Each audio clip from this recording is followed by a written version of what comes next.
Chapter 68. Mock Exam 2. Author's note. The marks beast speaking beast tongue, not human language. The Scorpicore was a monster big enough to make any sane man willing to face it rethink his life choices, no matter how brave he was. Its shoulder height reached almost the 3 meters, 9 feet 10 inches. It had a scarlet red fur and mane, with shades of white, black, blue and yellow. Actually, there were also red shades, even though only an interior decorator could have noticed them. The monster had the body and the head of a lion, bat-like membranous wing coming out from his back, and the tail was that of a scorpion. From one of its pocket dimensions, the Scorpicore took out a gold-rimmed pince-nez that as soon touched the snout, grew big enough that each of its lenses became the size of 17 inches screen. Let's see where are the nearest playgrounds. Thanks to the magical glasses, the monster gained an ability that closely resembled Solus's monosense, paired with the ability to zoom in like a telescope. One group is near the green spring, another in the river clearing. Despite the great distance, it was able to locate the groups of 5 unknown monocores, identifying the students' drop spots. Order and chaos, these humans have no imagination. Everything is identical to the last time. Where's the fun in that? While grumbling about mankind's lack of originality, the Scorpicore started sending teams of 3 magical beasts to intercept the humans and banish them from the forest. Rules of engagement? Imruk asked. Same old, same old. Make a roar, growl, *p on them, whatever. Let them somehow notice your arrival, otherwise everything will be over before we can say, order up. As long as the headmaster doesn't break the rules, we'll play along. The who? By the Great Mother, Imruk, you were an excellent second in command, but you need to start to pay attention to humans' hierarchies. The headmaster is the boss of the castle, the thing you call Maid Mountain. It had almost finished dispatching the cleanup teams, when it noticed a pleasant surprise.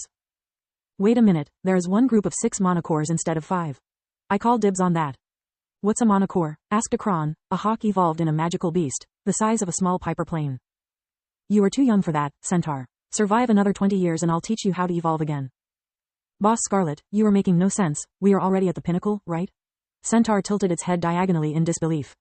Yeah, right, and I was born a Scorpicore. No dimwit, magical beasts are just a step. Before evolving in a Scorpicore I was just a shife, an. See chap 50. And before that I was a cute and cuddly house cat. Scarlet rolled on its back, exposing the giant tummy to the sun, purring like a muscle car. Despite all its efforts, it was more disturbing than cute.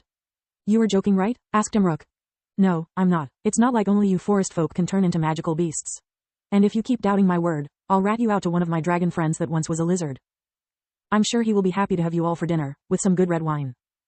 The various magical beasts preferred swallowing down their incredulity. Boss Scarlet told them the most ridiculous stories all the time, yet every single one of them turned out to be true. Imruk, Termin, Centaur, enough chatting, follow my lead. With a single flap of its wings, the Scorpicore took off. Only Centaur was able to follow it, while Imruk and Termin, a Singi, boar-type magical beast, could only stare up. What AD *CK? They said as one, while the Scorpicore was laughing its *S off. Have you seen their faces? This joke never gets old. They are too serious. They need to learn how to sit back and relax. When I was your age. Centaur stopped listening to the boss's rantings, just nodding from time to time and giving a random answer. Meanwhile, Lith's group was still arguing. Everyone wanted to be the leader, to prove themselves being as good as the so-called top-tier students. Lith could only think of them as 4 cage-hungry dogs, with only a piece of meat.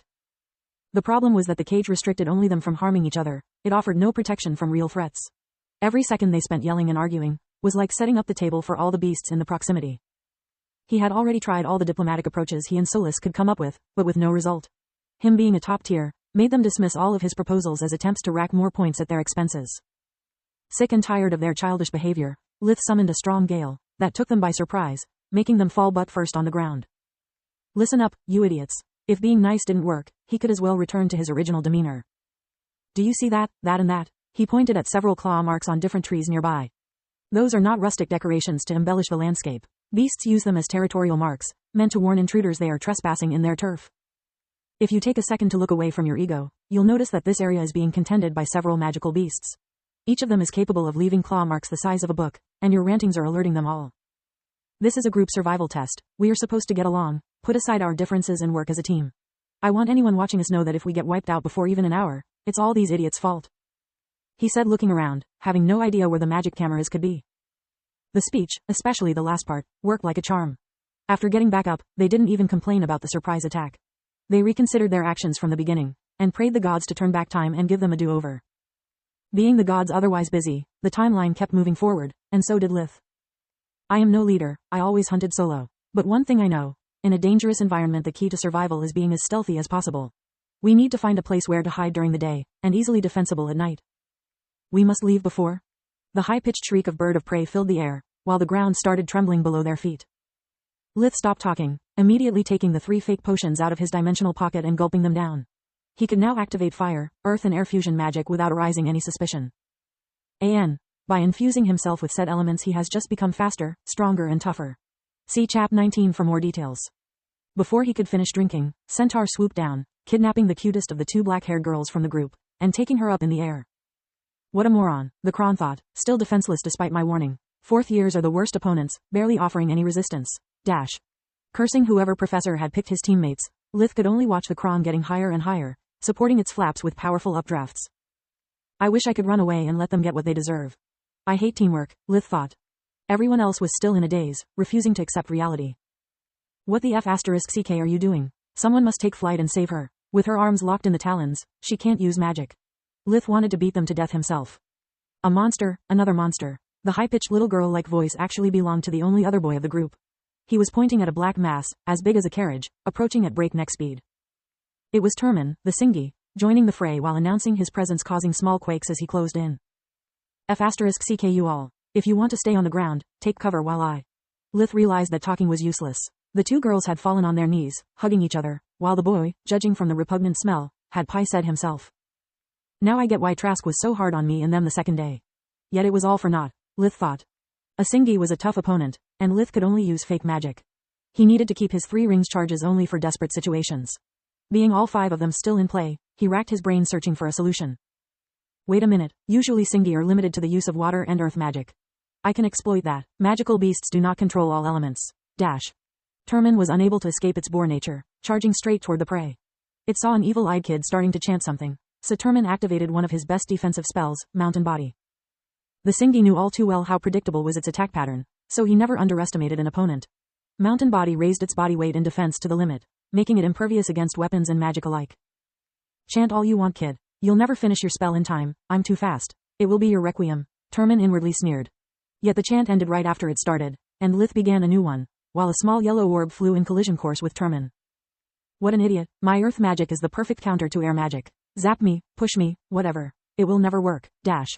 When the 2 collided, nothing happened, not even a small spark against its hide. The Singi started to think that the boy had misfired out of fear. Then, Lith completed the second spell too.